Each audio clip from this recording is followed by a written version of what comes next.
In this video, I'll be continuing the narration of A Brood of Two taken from Reddit. If you're new to the story, there is a playlist listed down below. And as always, I hope that you enjoy. A Brood of Two, Chapter 7, A Silent Goodbye. How will it happen? Jask asked sheepishly. The group had all settled down outside the comm station as they had decided it was better to rest away from the carnage inside the station. Samantha sat against the outside wall with her knees tucked up to her chest, shot a venomous glance at Jask, just chose to remain silent. How long had she just sat there? A few minutes? An hour? Time seemed to lose meaning. She couldn't help but think that she wasn't feeling enough. It stung knowing that she couldn't help Mariah, that she was going to meet her end soon. But despite that, she didn't feel anything more than the melancholy and failure. Maybe that was the appropriate response. After all, they had only met an hour ago. Even then, with all things considered, it didn't sit right with her to be so detached. Thankfully, Mariah began to answer. It will be quick. Severe liver damage is the closest translation I can think of to what is occurring. Due to its current state, multiple toxic metabolites and the bloodstream will eventually... She fell silent, trying to avoid saying the words. Mariah took a moment to recompose herself, continuing in a clinical tone. Respiratory efficiency will fall suddenly. The rest of the organs don't take long to follow. Is the answer satisfactory? Jask nodded solemnly. Mighty did not react. The Chak's warrior sat in front of his worker counterpart, shielding her from the sun as it clawed its way across the evening sky. To Samantha, he seemed even more unapproachable than normal. Rarely did he interject or involve himself in any conversation. Instead, he maintained a hard front of stoicism, as if he was letting the sadness crash against him futilely, like an ocean waves against the cliff face. Held high, like a noble warrior he held himself as. Samantha saw through his facade. His sensory spines were held low against his body, and his remaining arm was held close to his chest. He flinched at every abnormal sound, but did little to observe the possible phantom threat as he would normally do. Mighty didn't ignore the grief. He was sheltering from it. Samantha asked Mariah, trying to get the human's attention. What are the rest of your people like? That's, a broad question. Varied, I guess. I don't know. We've not really been around too many aliens to know where we stand. Humans are new to the USO, Jask interjected. I don't think they have membership status yet. First contact happened like 10 years ago. 12, corrected Samantha. First contact happened to we in 2773. She sang monotonously. It's 2785 now in our calendar. So 12 years. That explains why we don't know much about your kind, at least at my position, said Mariah. What was your home like? The planet that you were born on? Jask leaned in a bit, wanting answers that he hadn't received earlier. It's a fairly temperate planet, Arcadia too. Green Bridge was the settlement I lived in. Looked a bit like this. She gestured at the cityscape around them. A lot less despotic, and of course with the grass instead of sand. Nice parks, good shops, easy travel to the other colonies if you wanted to. My family actually managed a quick holiday to the environmental domes on Venus. I still can't believe that Snowball was apparently a 700-degree pressure cooker 400 years ago. She smiled a little, thinking back. I had a nice family, although my dad always would baby me. My mum gave me free rein to do things myself. Always said I needed my own room to grow. Mariah felt a lull in the conversation and decided to speak up. My Clark sisters and I were all doctors of sorts. Almost immediately after our first steps out of our cocoons, we decided medicine was what we wanted to do. We spent nearly 40 years treating the injured and the ill. Most of us, at least. Sakela left to become a combat medic almost as soon as she decided upon her own name. No concept felt more noble than fighting for the safety of the brood. Thank you, by the way, Mighty. You've done a great service to our people. I'm sorry for what happened to your clack as a consequence. Mighty turned his head to Mariah, a little surprised by the sudden praise. The praise should be yours, Mariah. I am born to do this. You are not. You, a clack of one, and a worker, chose to fight where nothing and no one had forced your hand. It is beyond mere bravery. Where are your sisters now? Jask asked. Mariah's posture slacked a little. She gestured to the station with a solemn tilt of her head, then righted itself as she replied, We followed Cicada once the call for volunteers came out. The Gilded Crest came back together after nearly 2 decades apart as individuals. One last hurrah to save our brood. We entered this world together. We decided if we were to leave it, we would do so together as well. She looked back towards the station for a moment. This might be a bit of an ask, but can you bury them? It feels wrong to leave their bodies like that. The suggestion hung in the air for a few seconds before it was answered with a dark chuckle from Samantha. Damn, I was hoping you'd say something like that. But you kept ignoring what was left of your people here. I thought for a moment that your culture just didn't care. Sure, we could do something. Thank you once again. If you're gonna do it, you better do it fast. I would like to see it before I go. Samantha rose to her feet and looked at the group with grim determination. Jask, you're helping too. On one condition, he replied sternly. We deal with the Yali bodies too. Why should we honor the killers of Mariah's clack? Bitey scowled as he too rose to his feet. Mariah didn't spare a moment before interjecting. If I get to do so, so should they. We killed them too, lest you forget. Mariah cowered. I don't know all that much about the hind legs, but they are people too. They deserve at least that much respect. Her attention changed to focus on Jask. Unless you give me a reason to think otherwise. Despite Samantha's thought, it didn't take very long to prepare the graves. But it was a grim work nonetheless. A small park nearby had been found and chosen as a spot to bury the bodies. Red-leaf grass and sparse shrubs decorated the space. Acrid puddles were all that remained of the flowing fountains. Sand once again started to reclaim the abandoned space as always, slowly choking the imported desert foliage. Still, it was by far the most suitable place in the city. Bitey had of course made short work of digging out the graves, using improvised tools as well as carving names into the headstones with his talents under Mariah's direction. Barely 2 of the 8 shacks had been taken to the park before Bitey had finished his share of the work. Not content on standing on the sidelines when he had the energy to spare, he assisted in the transport too. Only an hour had passed since they started before Mariah's old clack had been laid to rest. They were arranged in 2 lines of 4. Keepsakes and jewelry decorated their graves. Samantha had to be told the names of the headstones since, to her chagrin, she could not read the beautiful, flowing symbols that were inscribed onto them. The names of the 8 people. Trails, Reste, Quameri, Vehek, Erol, Sia, Graji, and Cicada.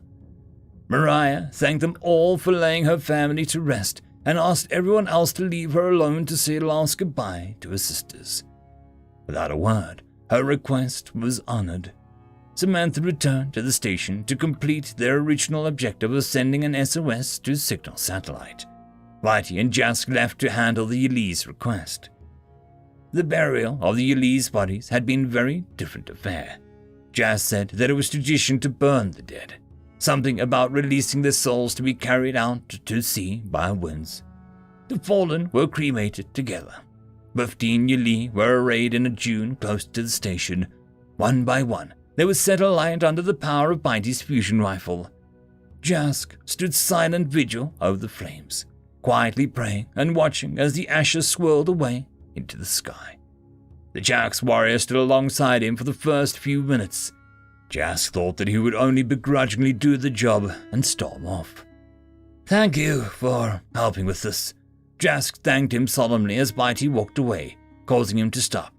It's the least that I could do, Bitey responded. The least you could do was say no, Jask guffawed. No one could make you do otherwise. I suppose I could have, but Mariah is right. It is the right thing to do. I had forgotten myself. You are no monster, Jask. Bitey reached back into his carrier pack and pulled out a small box of Yali rations. You are right too, however. No one can force me to do much. He turned to Jask as he threw the food in his direction. It landed with a muffled thump as it hit the sand in front of him. I can't sense ill intent from you anymore. You're free. Go do as you wish." Jask didn't even get a single word before Bitey had continued to stalk away from the Yli, leaving him alone with a funeral pyre and his thoughts. Bitey mulled over his actions only a few moments prior, the crackling of the flames behind him becoming ever quieter. He considered the strong possibility that he'd been too rash. Giving Jask free rein to do as he wished might endanger him, Mariah, and Samantha. Perhaps he might return late at night and improvise blade to slit their throats. Jask would be more dangerous if he found a gun. That was unfortunately likely. Bitey shook his head free from his paranoid thoughts. The Yli had no reason to interact with them. Getting anywhere near the Chaks was inviting a chance with death. He would run off to scavenge and survive back in the aqua habitation tanks. That was far more likely than him turning around to stab them in the back. Bitey would at least like the comfort of having the Clack brothers around to watch his back. Clack brothers that he didn't have. Bitey took a deep breath to steel himself again. He couldn't describe the feeling accurately. It was as if the parasite was writhing on his insides. The feeling wasn't painful, just deeply unpleasant. And yet it still hurt him. Would losing Mariah feel unpleasant too? Bitey didn't stop to contemplate. He was a warrior with allies to protect. If he had to defend his brood alone by the Empress, he would do just that. It's what we would have done, he thought. It's what I shall do. Another deep breath. He remembered his last time as a we. The battle cries roared into the night sky as the city rumbled with the sounds of transports racing away to the stars. The screech of plasma weapons of all sizes, the droning buzz of workers' auxiliary wings as they carried them from building to building. The searing pain as a bullet tore one of his arms to stringy meat. The sensation of tearing off what remained so that it was not encumber him. The Chaks were outnumbered, and by no small margin. They fought hard for every meter to spill as much Yli blood as possible. Command had instructed them to let civilians in the city go. If nothing else, they would disrupt troop movements in the city and overburden the Yli supply lines if they got off-world. He could remember the recognition pheromone being nearly blocked out by the coppery smell of Yli, the cloying smoke of the building set alight, or reactors of combat vehicles being breached.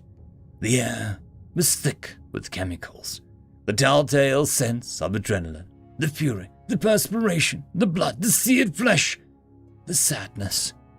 His antenna twitched. Bitey didn't recall smelling sadness that day. It was Samantha's. Scanning his immediate surroundings, he realized he was back in front of the comm station. The smell was coming from within there. He scuttled up to the building. "Samantha, what is wrong?" He heard a small surprised gasp come from inside the building. "You startled me. Since when could you walk so quietly?" the human said. "I was just thinking about a few things. It's bullcrap what's happening to Mariah. She didn't deserve this." "Is that why you are sad?" "Huh? Yeah. There was a hint of something else mixed in for the sadness, but Bitey couldn't pinpoint exactly what. He decided to leave it. "I'll keep watch over Mariah." "What about Jask?" "I let him go." Bitey sensed a wave of worry emanating from the building. He allowed himself a short chuckle. "I didn't hurt him. I don't think he is a threat anymore, so he's been permitted free rein." "I'd say that's a risky move, but because you, of all people, said it's fine to let him loose, I'll trust that judgment." He heard a plopping of footsteps approaching the door. Samantha emerged and looked at him in the eyes with a weak smile. "Please, tell Mariah it was nice to meet her." "You are not coming with me." Samantha shook her head. She should be with her own people for this. "I will see you tomorrow," she said, retreating back inside to end the conversation. Bitey lingered just a moment before continuing onwards to the park. It was late evening by the time he arrived. The wind had died down alongside the fading sun. Normally, little else could be heard in such a place aside from the click of his taloned feet on the ground. But there was something else. Chirping. It was weak, but it was there. As he got closer, it increased in intensity as it echoed off what remained of the surrounding building's walls. Bitey didn't expect to hear such a thing again for a long time. And yet, there it was, that comforting sound. Another minute of traversal brought him to the center of the park, to the graves, to Mariah, who stared blankly at the slowly descending sun, chirping and listening intently to the sounds echo back to her. She stopped as she sensed the warrior approach, fidgeting a bit with her talons. "You can keep going if you want," said Bitey as he closed within a few meters of the diminutive Chax sitting on the grass under a withered tree. "Not around company," she responded, not turning to face him. Her voice was once again as weak as when they first met. "And I've been made fun of if any of my sisters knew I was making a brood call by myself. They'd laugh all the harder knowing that it was in a Yili settlement. This place doesn't exactly conjure images of a safe home." She chuckled weakly. Her posture sank as she mulled over her words. "I miss the nest. I'm so tired." They let the ensuing silence hang in the air for precious few moments. "Samantha said it was nice meeting you." "I'm flattered. She was fairly pleasant company too, even for a hind leg. Who knows? Maybe the rest of our brood will like her too. Maybe there is hope for peace with others. It would be quite a sight." Silence once again loomed over the pair. Bitey sat down next to her. He sucked in a gulp of air and let out a shorter but far more bassy chirp of his own. Mira's head shot up to look at him as he attentively listened to the noise rebound off the structures around him, returning as if a dozen other Chax far away had called out as well. "It's sort of like being back in the nest. It's nice." Mira looked away, her eyes focused on the horizon at the end of the straight street that carried into the distance. "It is." Mira closed her eyes and began to chirp once more. This time, Bitey joined in. He closed his eyes as she did and took in the sounds around him. He could imagine it so vividly. The endless caverns of the colony, carved orange rock and smelted metals, tunnels bustling with movement, alive with chitters, stalls and walls crawling with Chax, laughter, arguments, and haggling. The sounds of machinery, of industry in the distance. His clack surveying an area in case of disturbances that never occurred. The sounds of a city full of activity. Above it all, the noise, the calming chirping, most of them made them happy. The brood call, the sound that told them that they were home, that they were safe, that everything was okay. It was a nice dream, one he wished desperately was real. Bitey opened his eyes. Dusk was fast approaching. The world around them was saturated in a pleasant pink-orange light. Mira shuffled to lay down, her head resting on her forelimbs in a sleeping position. She let out a small, contented sigh. Her eyes were still closed, but she had stopped chirping. "Can you keep going? Please?" Mira asked, her voice now barely above a whisper. Bitey nodded solemnly and continued. "Thank you," she mumbled, drifting off to sleep. "Thank you." The call rang out for the last remaining hours of daylight. It danced across Mira's spines as she faintly breathed in and out. It flew down desolate streets, in ruined buildings, through broken vehicles. It could be heard by a brooding human contemplating the data on an omnipad, by the conflicted Yili stalking away down a street, by a few scavenging animals who hid in the sand. It traveled on for miles, carried aloft by peaceful winds in all directions, like the light of all-encompassing dusk setting on the dunes. A welcome call to all who knew what it meant. And it went on, and on, and on. Finally, the sun slipped beyond the horizon. With its fading, so did Bitey's brood call decrease in volume. Eventually, only cold twilight dominated the sky and the cruel silence with it, as the last of the echoes floated away into the distance. Bitey noticed the feeling coming back, deep and heavy, far heavier than any armor that he'd ever worn. than any weapon that he could carry. He felt helpless under its oppression. It weighed down like a tunnel had collapsed on his back. Silence. Loneliness. Deep breaths, in and out, in and out. His own. There were no others. The warrior forced himself to his feet. He stretched his limbs to force more life into them. They needed to be strong against the phantom weight. He glanced down to his side, to the person that was laying beside him, to Mira, who wasn't there anymore, and yet still was. By his side, almost as if he could breathe out a horrid sensation that washed over him. His arm came down to lift the shape, talons wrapped delicately around its frame. Silence reigned uncontested as Bitey carried the still, cold body to be laid to rest alongside her sisters. End of chapter. Just a quick shout out to the T5 peeps: Bob the Dragon, Cat Crab Lobster, Data Magnet, Dark Machine, Bezic, Try Again 95, Fudic Yol, Astrea the Dreamer, Casper Arnholtz, Cam Maxwell, Ithilia, Meridian 117, and Jordan Bucksmorm. Thank you very much. And that, my friends, concludes this video. I hope that you enjoyed. There are links down below, both to support this channel and for the author of this fiction. Anyways, I hope you all have a fantastic one, and I'll see you next time. Cheers.